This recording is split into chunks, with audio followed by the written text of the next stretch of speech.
Hello, everyone. Welcome back to another edition of StarSound Speaks. This is your host, Irlianna Samsara. As promised, this is part 3 of our eclipse season. So the May-June 2021 eclipses, and this is episode 108. So welcome, welcome. So if you haven't already, you might want to check and watch the first two. I broke this down because there's a lot to an eclipse always, but especially this one. So this is part 3, and what we're going to talk about in this particular episode is the solar eclipse, which happens tomorrow, and at 6:53 a.m. Eastern Standard Time, and it's a solar eclipse in Gemini. So yeah, so I'm going to talk about what exactly it looks like and why it's so auspicious, super auspicious and important, and a rare. Solar eclipses or eclipses period are the most important event in astrology, and a solar eclipse is especially loud because it's solar, right? It's our external, it's the sun that gets blocked by the moon, so that always pretends very nonlinear change. Eclipses have a kind of wild card aspect to them.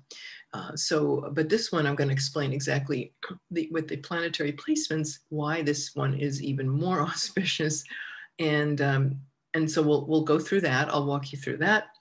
I'll also talk about the parent eclipse and what that is, and a little bit about how eclipses work, as well as in the collective, where we are finding what kind of changes we can expect in different areas of society. And I'll go into I'll walk through the houses, all 12 houses of the zodiac, so you can see where this eclipse is occurring in your chart if you are by your sun and rising sign. So you'll have a sense of that. And then we'll finish that up with the Mars activation date. So like when this eclipse is really going to bear fruit. It's, think of it as like a seed planted, a wild card seed planted, and then it gets nourished by certain planetary happenings. So that's what we got for today. Okay, so let's get started. Okay, so the first thing I want to say is that this is a solar eclipse at 19 degrees Gemini. So this is a North Node solar eclipse. So the North Node, we just had the lunar eclipse, South Node lunar eclipse in Sagittarius.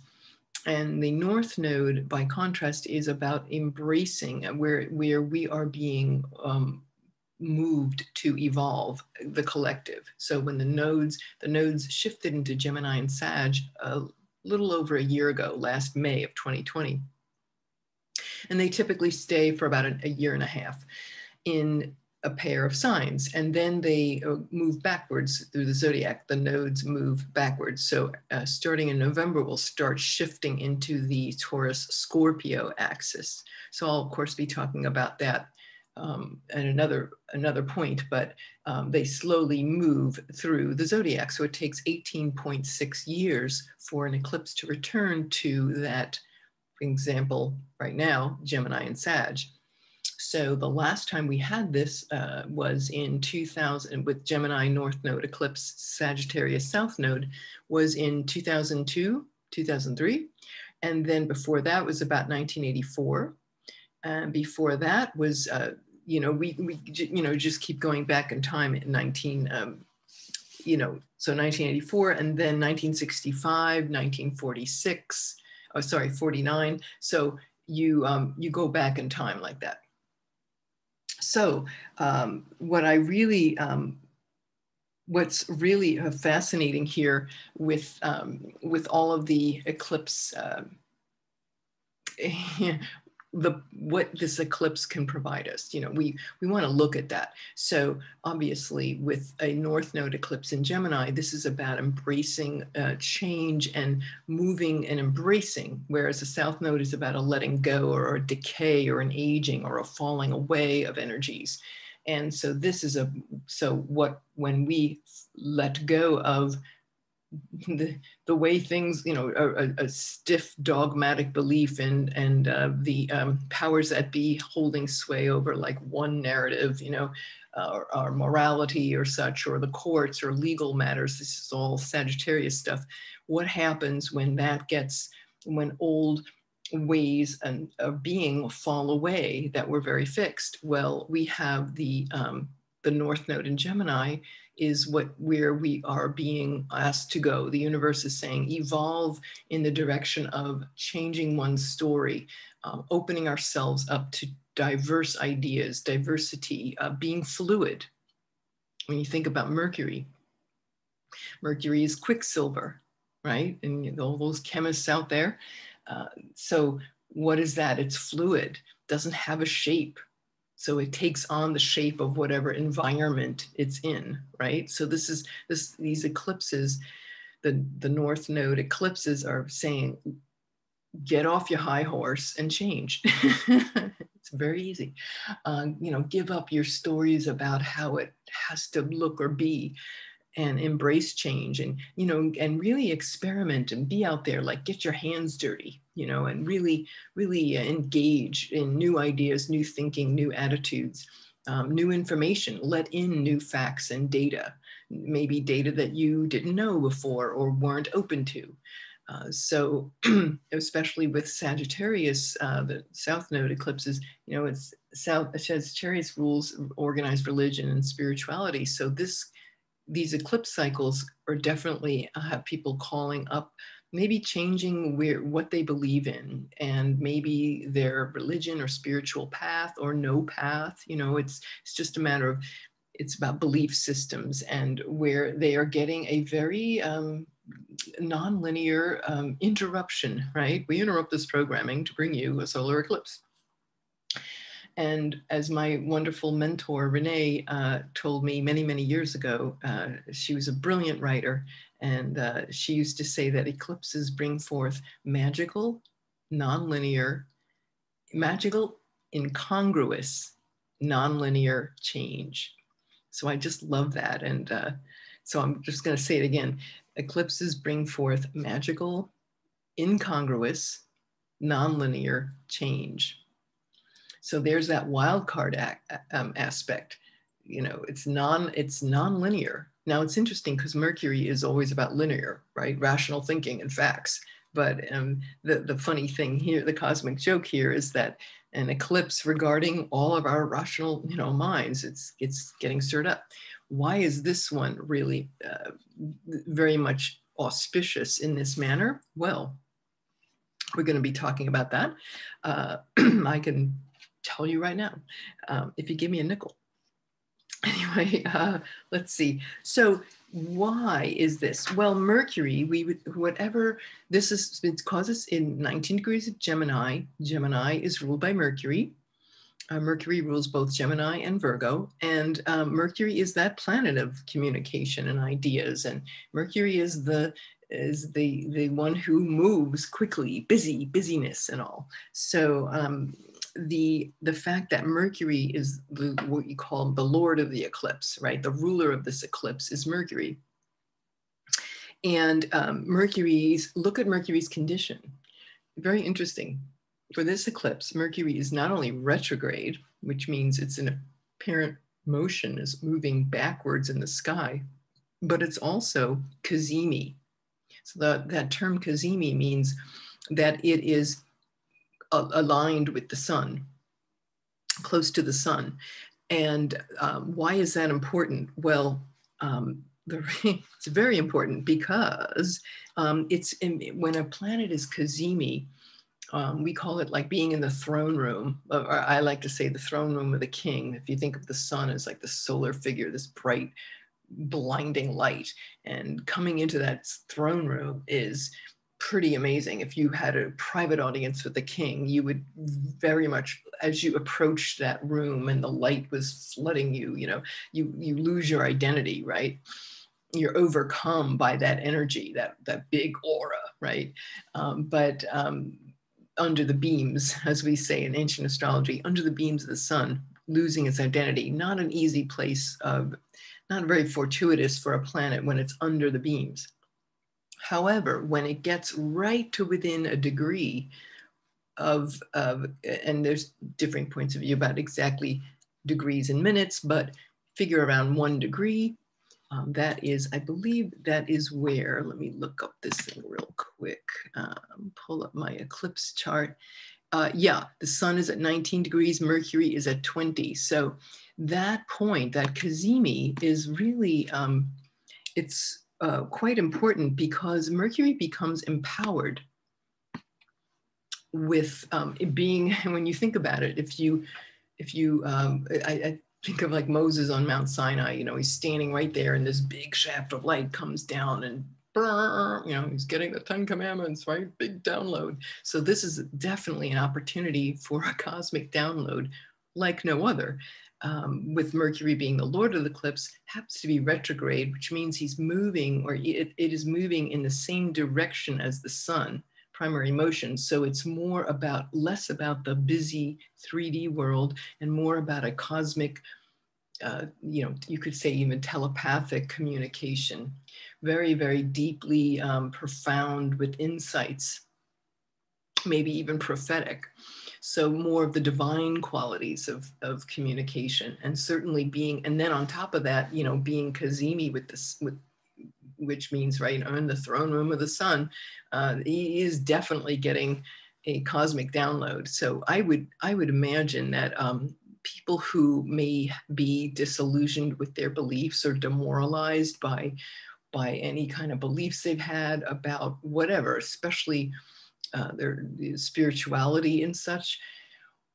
And Sagittarius also rules the courts and such. So it might be that between the letting go of old dogmatic religious beliefs and embracing new and alternative ones, and or being at least curious to explore new ideas. This has definitely been the theme for the last year with these Gem Sag eclipses. But the fact that this particular eclipse has these qualities of cazimi and Mercury, Lord of the eclipse, retrograde. I just thought, isn't that interesting? The Lord is retrograde. It's like, you think, like, I grew up in, you know, into Catholic school. It's like, what if Jesus took a vacation? Jesus kicked back and went, okay, let me rethink this. You know, it's like really, it's really big. One of the previous eclipse cycles in the 60s was out of this this eclipse cycle was the, speaking of Catholic, right, the Second Vatican Council.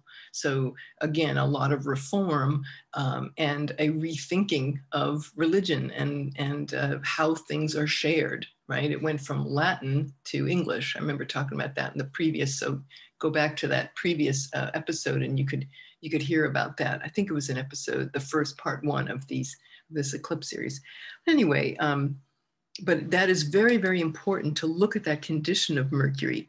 And the reason why, typically if a planet is cazimi with the sun, it's, yeah, it's, in this case, because Mercury is in its home sign of Gemini, we say that Mercury's in its chariot. It's beautiful, very poetic language that the ancients used. Well, Mercury in his chariot, it's like he's got a special protection. So it's not going to bang him up the way it would if it were another planet being burned up by the sun, right? So he's got some protection. So it's a real empowerment for our thoughts and beliefs and attitudes, our writing, communications, our relations with people in our immediate environment, our environment itself. These are all the areas that are undergoing a paradigm shift with these eclipses in these signs. So the other thing I want to say is Jupiter is in a superior square to Gemini, which of course is the Lord of the South Node. So I could see some conflict or maybe some, I could say even heavy-handedness around this push to create and disseminate information that's new and different and more inclusive. There's another very interesting but yet on the other hand, Jupiter could be very much supporting and wanting us to engage, like disengage the rational mind and really engage the intuitive mind, the prophetic mind, intuition and the intuitive faculties. You know, like the third eye, as the esoteric traditions talk about the third eye in the brain and the center of, you know, the Ajna chakra in yoga. So there's a lot of very deep mystical aspect to this. But the, you know, very interestingly too, this is also backed up with the parent eclipse. So the parent eclipse is, when I say that, it means eclipses run in cycles. And they go for around, sorry, not cycles, they run in, there's families of eclipses. And the parent eclipse for this particular one, which is Saros, they're called Saros cycles, S-A-R-O-S. And it's an ancient, going back to the ancient Greeks. So these cycles are, they occur through, it takes about 1,300 years for an eclipse cycle to complete. And it's a very deep, amazing, interesting, the patterns that you see that go from minutes and days to thousands of years. Nature extends out fractally, you know, and it's pretty amazing when you think about this. But the reason I was bringing this up is because the Saros cycle, this is Saros 147, okay? And Bernadette Brady, who I mentioned in a previous podcast, great historian, astrologer, researcher, real master astrologer. And she's written a great book, which I think maybe every astrologer knows about, predictive astrology. It's called The Eagle and the Lark. There it is. And it's a really wonderful book. And at the end of the book, she has a whole chapter on eclipses, and she delineates each parent eclipse from each Saros series. And there's something like 80 different eclipse families. Eclipses are always basically working their way from the North Pole to the South Pole and the South Pole to the North Pole over the 18.6 years. So you can think of it as like a giant, you know, moon cycle where it rises to a peak and then declines, and then the south node rises, declines, right? So they're always moving up and down and up and down. Well, we don't know that because we're not around for 1,500, 2,000 years, right? So anyway, she gave it, I'm going to read this little blurb that she wrote about delineating this particular eclipse family. So it started in October 12th, the year 1624. And the new moon is conjunct Neptune on that parent eclipse, and Mars was on the midpoint between Mercury and Uranus. So think about Mercury, the thinking mind, and Uranus, the futuristic ET kind of mind, right?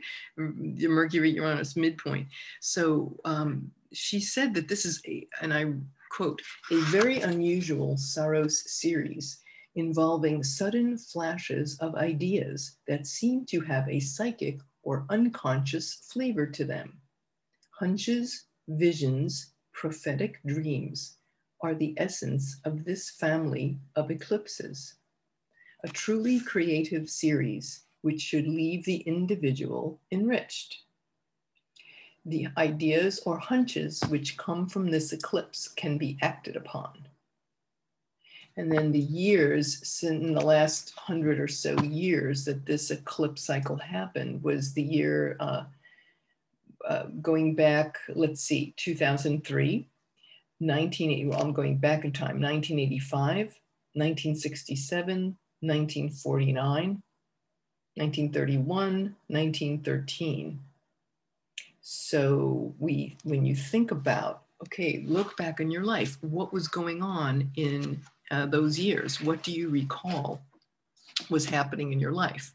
Because those themes are going to be revisited again. Perhaps what you began in that in a previous eclipse cycle is wrapping up, and a new cycle is beginning. I couldn't help but notice in 2002, 2003, we had, after 9/11, we had Of course, we started the whole military involvement in Afghanistan, the war in Afghanistan, the war in Iraq, started in that eclipse cycle. And now, of course, we are pulling out of Afghanistan. And then I think by September 11th, every American troop will be withdrawn from Afghanistan. So see, there it is. There's an entire cycle. And also Sagittarius, Jupiter rules the military. So you can see this, that's just one of many, many examples of how things can complete in an 18.6 year cycle. The cipher completes. Something that might be completed and something new, and major endings, major beginnings, always the hallmark of an eclipse. Okay, so there's that. This eclipse is going to be 3 minutes and 51 seconds. And so for every minute an eclipse is active, it'll affect us for that many years. So that's almost 4 years that eclipse resonance will move out. Mostly that when you have, like we have it until this coming January, will be our final Gemini Sag eclipse cycle, until the next time. Typically, I don't know. It's interesting. Depends. Different schools of thought here. But since this can resonate for 4 years, we're obviously way out of the Gemini Sag. It only lasts for 1.5 years, the nodes. So it could be, but you could still see resonances of this, years later. Now, clearly, every month the moon passes every degree of the zodiac, right? Once a month.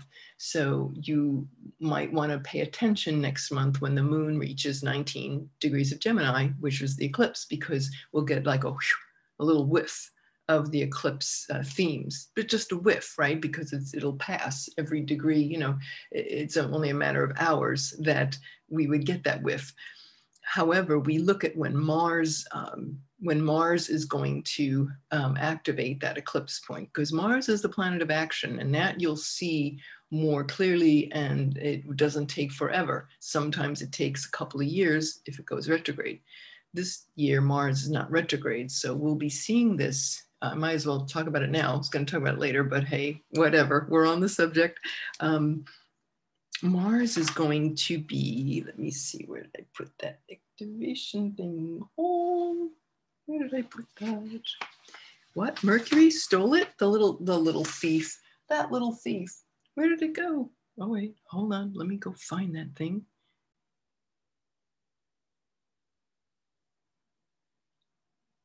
Okay, I found it. Here we go. Yeah, Mars activation. Okay, Mars is going to, I'll say, bring about action, bring forward movement with the themes of this eclipse, starting in January 10th of next year. So about 6 months from now, 7 months. Mars will be in Gemini, Mars will be in Sagittarius. So it'll be opposing this eclipse point. So it'll really maybe there's some kind of conflict or tension that demands action be taken. And then in September of next year, so it's a little over a year from now, Mars will be at 19 Gemini around September 27th to 29th of 2022. And then again, Mars will retrograde, so it'll go back on that point November 28th, 2022.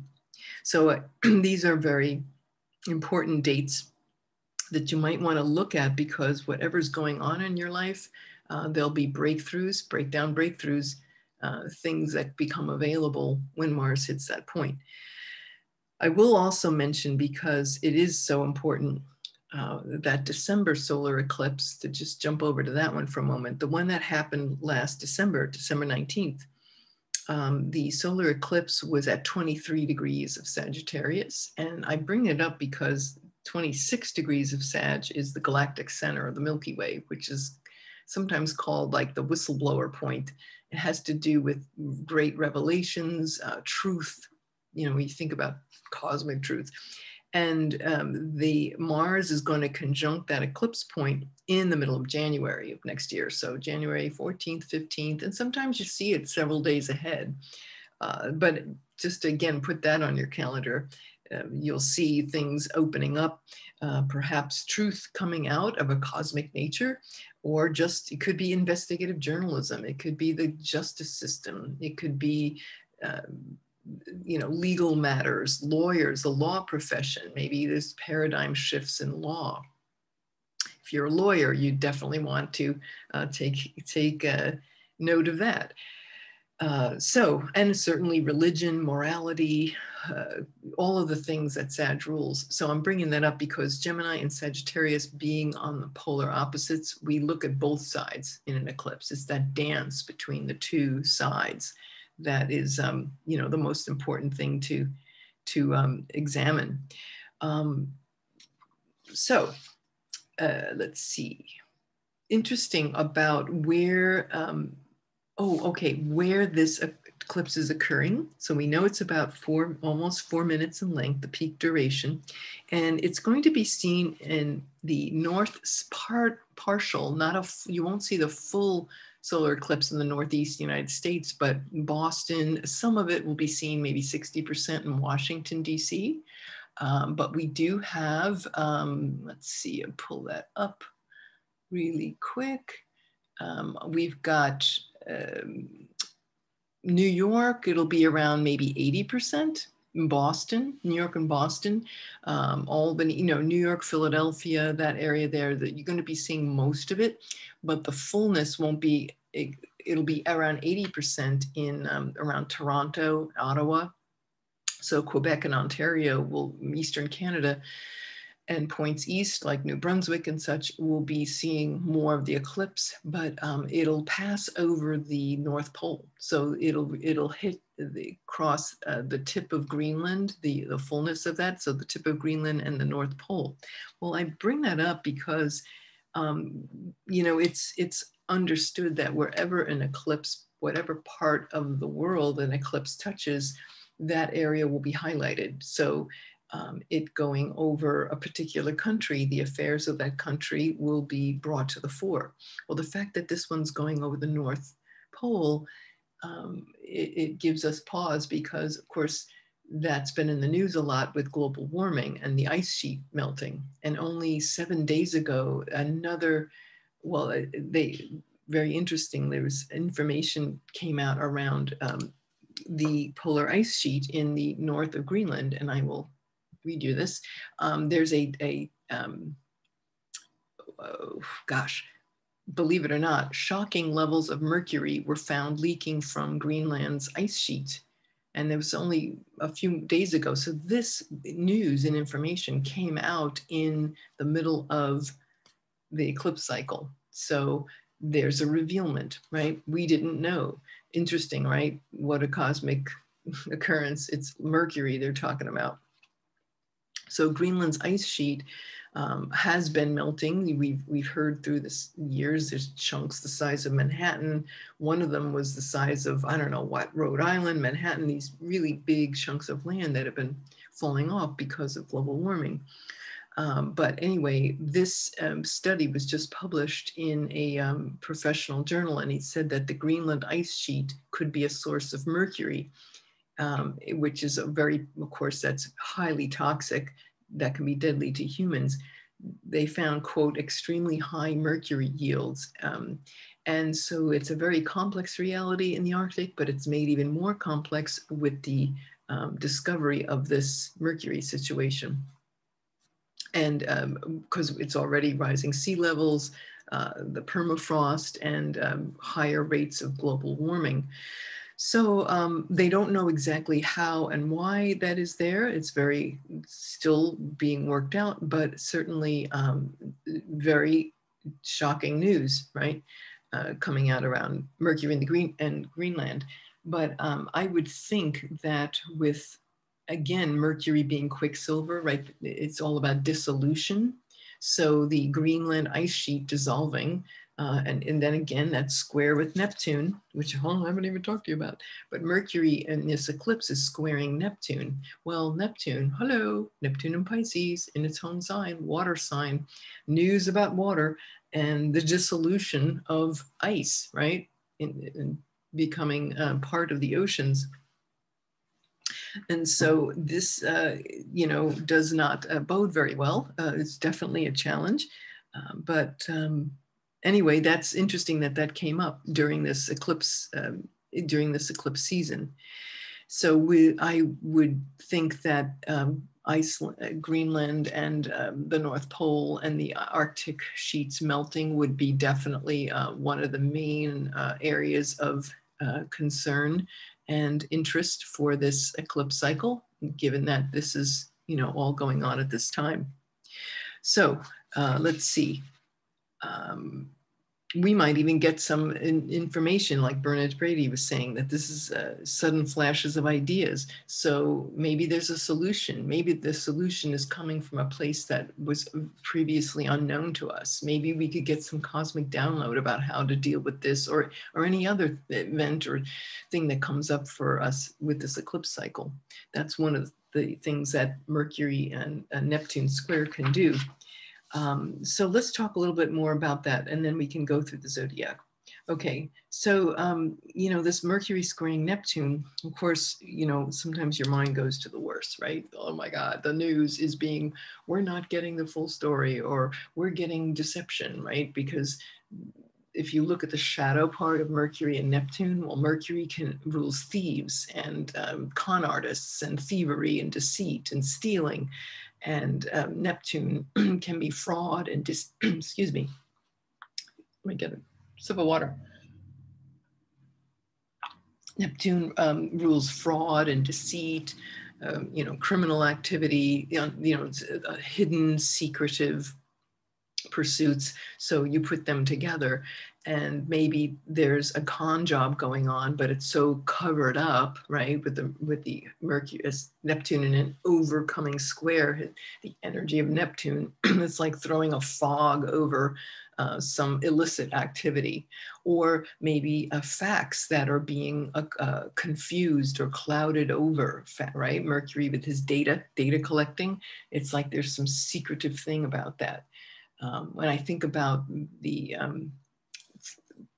Neptune rules the pharmaceutical industry, so maybe and Mercury rules the lungs in medical astrology, so maybe there is some information around COVID and vaccines and or anything pharmaceutical, side effects perhaps of a drug. These are things that were not known before that are now coming out into the news, right? Mercury, the information collecting, the news media. So we could be seeing something coming to light that we were not aware of, or maybe the drive to make something aware gets interfered with. There's confusion, there's deception, but maybe it's like, well, I don't know what's true. It's hard to figure it out, right? When you have a Neptune transit like that, the facts can be very fogged over, so to speak. So there's just one area there that I think is very, very ripe, very high probability that we would be hearing other points of view that might have been clouded, or the attempt to bring another point of view gets clouded over.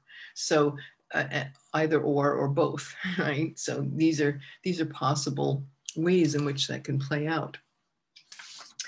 Oh, let's see what else we got. Oh, here's another place where, and this the education system, right? With Mercury ruling lower education, like elementary school up through high school. So again, obviously with COVID, we've seen a huge drastic rehaul of how kids learn, having to be at home, quarantined. Now that they're coming back in, what is that going to look like? Now, like the face of schooling has changed. A lot of kids and parents have decided that they don't want to bring their kids back to school for whatever reason, whether it's, COVID or unhealthiness, or maybe they are better off staying at home, distance learning. The internet and Zoom, of course, became part of everybody's language in the last year and a half. So again, we are seeing major policy changes with education, higher education too, universities and academia, college debt. I mean, goodness gracious, right? Wait till the eclipses happen in South Node and Scorpio. Oof, we don't even want to go there. But the law, the justice, the courts and justice, the law profession, criminal justice, especially, think about the, Phoebe Mercury, criminal justice being reformed for sure, or the courts in general. Merchants, Mercury rules merchants and mercantilism and commerce, buying and selling, like the busy marketplace. So retailing, definitely getting an overhaul. Writing, publishing, things of that nature. Sadly, we had that news the other day about the school in British Columbia that was founded. The Native American children had gone, and there was thousands of bones from thousands of children that died there mysteriously. And for decades, the Native tribes in Canada have been trying to call this to everyone's attention, and they had been ignored. And now they found this huge, mass grave. So obviously a huge, Trudeau wants the apology from the Vatican and all of this. So again, watching what happens in an eclipse season, right? Things that have been covered up get revealed. Education, youth trafficking. This is another area that the eclipse is touching upon. Time for that to be revealed, and time for closure, and people brought to justice. Very, very clear to see that. Let's see. Oh, Bitcoin, interestingly enough, Bitcoin with Mercury ruling currency. Today there was a conference. The CEO of this company that develops the digital wallet for Bitcoin, he said that he called it the shot heard round the world, that Bitcoin was now accepted as legal tender in El Salvador. So that's a big breakthrough. And I think more countries would follow suit, whether it's Bitcoin or another alternative cryptocurrency, but big breakthrough with cryptocurrency. And Gemini also rules electronics and the internet. So there you go, right? Cryptocurrency. But it's interesting when he said there was the shot heard around the world, because it just so happens that Pluto is at 26 degrees of Capricorn, which is the same degree it was at in 1775 when the Battle of Lexington and Concord started, which was the beginning of the American Revolutionary War with the British, right? So the Americans walking out on the British saying, we're done, right? And we're now, it's time for a new system. So here's Bitcoin, all right? Time for a new system. But speaking of the British, let us, moving right along, right? I just thought it was really funny. And there's a little more humor here, okay? Because this has been heavy. This has not been an easy conversation, right? Well, on a light note, of course, little Lily Diana has arrived on planet Earth, right? Prince Harry and Meghan Markle's little girl, finally here. Hello, Lily, named after her grandmother, Lilibet Diana, named after her grandmother and her great grandmother, the Queen, and her grandmother, or would-be grandmother, Princess Diana. Weird to say that, right? Princess Diana being a grandmother. She's always going to be young in our hearts. But anyway, so here's Lily Diana, comes along just a few days before. I don't know if you heard this, but Queen Elizabeth has been canceled. There are these students at Oxford, at Magdalen College in Oxford.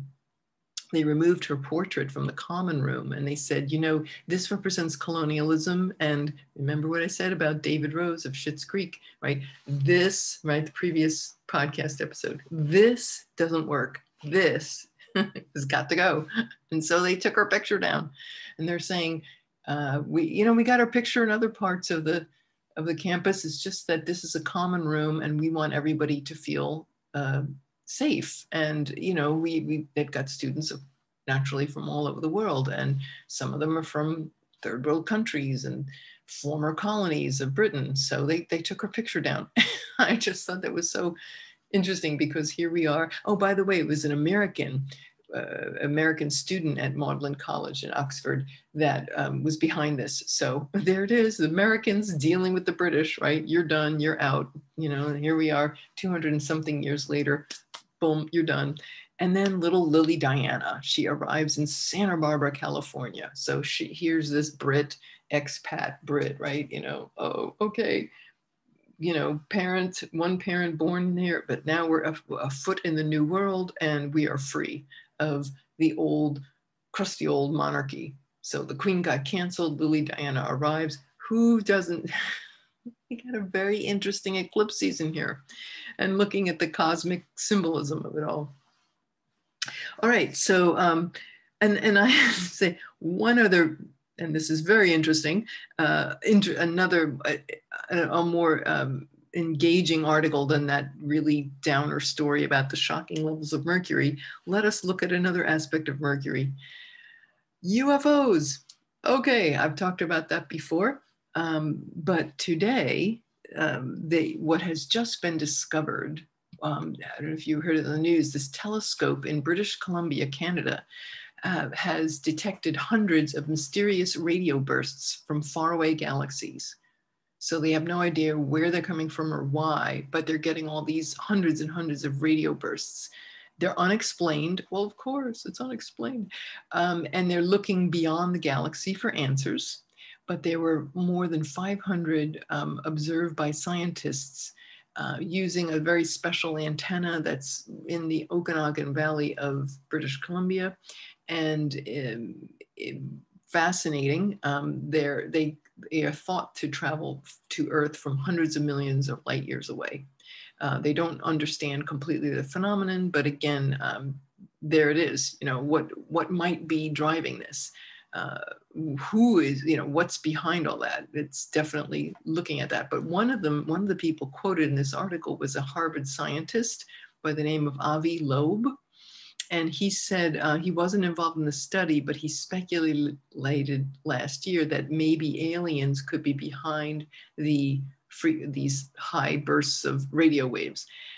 So who knows? He said it was a long shot. He wrote this last June in Scientific American that it could be a long shot, but maybe some of these energy blasts are coming from ET places, ET civilizations.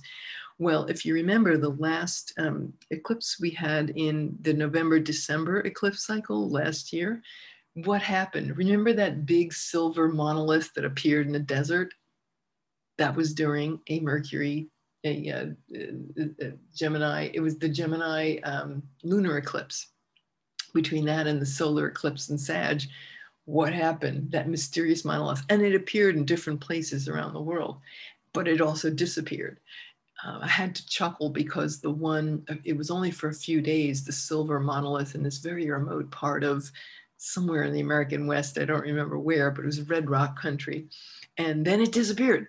And somebody said they were hiking and they saw these men in the middle of the night dressed in black, just walked over and disengaged it and left and cut it up into pieces and took off with it in the middle of the night. I thought, oh my God, isn't that Mercury, right? Men dressed in like thieves, like cat burglars, all black, all putting on turtlenecks. There it was. There it again, you know, here comes that Mercury archetype. I just had to crack up. So, all right, we didn't have the silver monolith come back, but we have these fast bursting radio waves, or FRBs, I think is what they call them. So it's never a dull moment with the Gem-Sag eclipses. But I will say, in closing, there is one more thing I have to say that was absolutely fascinating. The chart of Roswell, New Mexico has Pluto, what is it, conjunct Pluto? Was it the, I have to go look for it. Hold on a minute, a second. I gotta look at that exact, was it the eclipse was conjunct the Pluto in the Roswell chart, the chart of Roswell, New Mexico. So very fascinating, right? Again, there's another nod to the ETs. So I leave you with that because it's all unknown. Oh, and of course, wouldn't you know that the US government, you know, they're supposed to come out with that report about UFOs. It was leaked a few days early in the New York Times. They reported that. And they said, well, I don't know, there's these things that are unknown. We don't know. We still don't know. It didn't tell us anything. Of course, it wasn't going to tell us anything. When you have a major report released in an eclipse cycle, it's not going to tell you. Hello. We knew that wasn't going to go anywhere. But who knows? Maybe in next January, right? Look around the early to mid-January, we might have some breakthroughs there. Maybe people will be, pissed off and they said, come on, throw us some more fish, give us something real here. Anyway, so I think that's, one more thing. That's it for the facts. And now we will just wrap up this little chat with the walk through the zodiac. Okay, here we go. Where is this going to appear in your chart? If you are a Gemini, and especially if you have planets between 16 to 22 degrees of Gemini, Pisces, Virgo, or Sag, you're definitely going to feel this eclipse. This eclipse will be either conjunct, opposing, or squaring your sun or rising or whatever planets you have at that point. So that would make it really pretty prominent. If any of those planets are in angular houses, like the north, south, east, west parts of your chart, right there, those planets, those houses, the first, fourth, seventh, and 10th house, those are those are like microphones, right? They have the planets speak loudly in the angular houses. So again, very life-changing, right? Angular is all about turning, the turning point. So making things happen, moving things forward. That would again be another indicator. But I'm just going to walk you quickly through the either sun, you can hear and listen to this for either or both your sun and rising sign as to where this eclipse is going to occur. And so what areas of your life would be coming into a paradigm shift. Okay, so for you guys that are Aries or Aries rising, this is going to be in your third house, which rules your mind, your environment, your neighbors, could be cousins, aunts, uncles, people like that in your life, your siblings, and rules communication and writing and ideas and education. So again, these are, maybe you could get some, remember with Mercury in the throne room, could be getting some dynamic insights and breakthroughs around those subjects, maybe resources that would help you. Taurus and Taurus rising, this is going to be in your second house. So that rules, you might be getting, that's your money, those are the money houses. So there could be, it's a new beginning for money, maybe debts or debts owed. Not debts, actually that's more of an eighth house. The second house is your personal finances and money and maybe information about money and finances, your talents and skills, the things that are important to you. These are all second house concerns. And so that's where the eclipse would be bringing its magic, sowing its magic. For Gemini, this eclipse is going to be in your first house, which is your personality, your appearance, your physical body, the health of your body. There could be breakthroughs there, your self-image, the direction that you're moving in your life. Again, areas of ripe insight. For you guys that are Cancers or Cancer risings, it's going to be in the 12th house. And so that happening could bring about, the 12th house can be a place where we sabotage ourselves. So we might get, you Cancers or Cancer risings could get some really cool breakthroughs around what is it that mechanism where you sabotage yourself, where you feel like you're like lost, and shipwrecked is what my favorite term to describe the 12th house, right? But in recognizing where does that pattern occur so that we can become conscious and move beyond that. Let's see, Leo or Leo risings. This will be in your 11th house, which rules friends, colleagues, one's peers, collaborations and efforts with people in groups and group organizations. That's all very 11th house. It could also be about your support network, people, of things of that nature, your hopes, wishes, dreams. It's all very 11th house. So that's the area of breakthrough. Virgo or Virgo rising. This will be occurring in your 10th house. So that rules one's career, one's reputation, maybe a new way of looking at your workplace or your career choices, or maybe your career changes. So very ripe there. Libra, this will be occurring in your 9th house, and that rules the sun rejoices there. It's the God house, and that rules morals, ethics, religion, wisdom, occult wisdom, spirituality, higher education, maybe a teacher or a spiritual teacher. So again, lots of cool, insightful breakthroughs, maybe visions, prophetic visions, intuitive knowingness regarding that, and or the criminal justice system, or just the justice system in general. So, look for that. A Scorpio, this is going to be occurring in your 8th house, is other people's money. So it could be wills, inheritances, estates, trusts, things like that, debts. It can be a spiritual or karmic debt, the 8th house. The things that are perhaps sorting out. The 8th house is pretty heavy. It's associated with death, sex, and taxes. They're all the same, right? Sex and money, but especially that whole scorpionic primal life force, the ability to confront our deepest fears and to reprogram ourselves, facing the loss but moving through it to the other side. So there could be some insights and breakthroughs in that area. For Sag, 7th house, relationships, new attitudes, maybe about marriage or business partners, the truth about that, and seeing and taking on new attitudes, new beliefs, new insights around that, people who we collaborate with on a one-to-one basis. The Capricorn or Capricorn rising, this is going to be in your 6th house, which rules the workplace, being an employee or having employees. It's also a house of sickness and ill health. But again, we might find some insights and some breakthroughs and breakthrough thinking that allow us to move and to see illness perhaps in a different way, or a more empowering way, or our work or our service.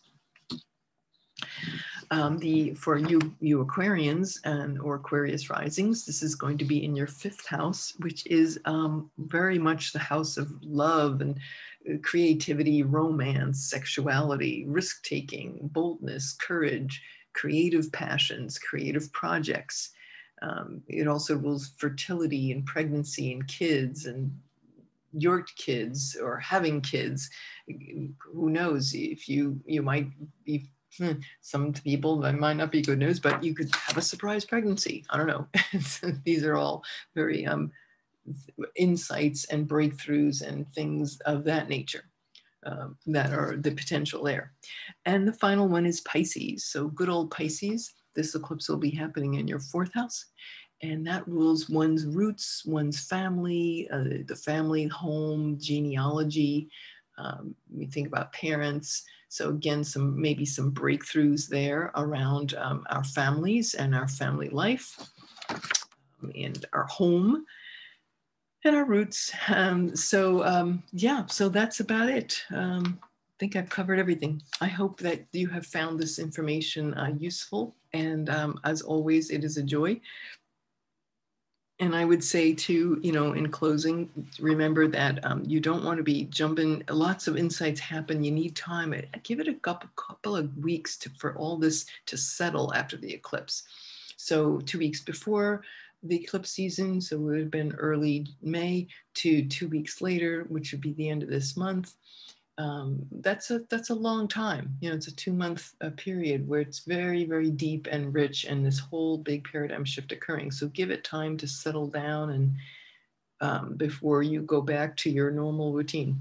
Mercury is going to be going, it will be retrograde through the summer solstice. So around the 21st, 22nd, it goes direct. So you definitely want to give that some time and get those prophetic, intuitive insights percolating and work with those energies. Mercury, like I said, is the Lord of the eclipse. So he still's got a lot to say on these cosmic realms. So definitely give yourself this time.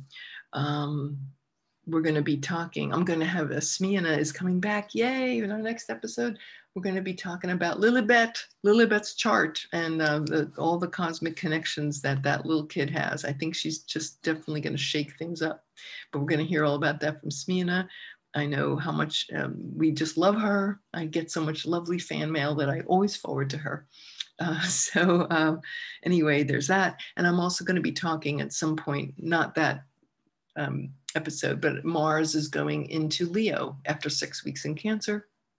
It's going into Leo right after the eclipse. I think it's like June 12th. And so what that looks like and how we can best use those energies when Mars transits through that bold sign of Leo. So anyway, that's all for now. And I hope that you have a wonderful rest of this, enjoy this eclipse, be in prayer, really use this time going within to really spend time on the inner, right? If the sun is being blocked by the moon, maybe we need to just close our eyes and, a good place is to withdraw and really feel this for ourselves. This only happens twice a year, so we want to really treat it with a lot of respect. Anyway, thank you all for listening, and we will see you very soon. Many, many blessings to all of you in this eclipse season. May you be blessed and uplifted, and may all these outrageous breakthroughs rain down upon you. Yeah, like a good karma piñata, as my teacher Renee used to say. Do the work of an eclipse beforehand. And during the season, be open to those breakthroughs. Allow yourself to dance in the unknown, because the universe has interesting ways of bringing us news and changes. But just know that the universe always has our back, no matter how weird or scary or challenging it can look. So just a little reminder. Anyway, that's all for now. This has been episode 108 of StarSound Speaks. And if you need any kind of assistance with sorting out this eclipse information or just anything in general, I'm always available. Hit me up, Irlianna at StarSoundAstrology.com. My website, StarSoundAstrology.com. You can check that out too. And always in service. So we can assist you any which way you need. So thank you so much for listening. This is Irlianna Samsara, StarSound Speaks. See you all next time. Bye-bye.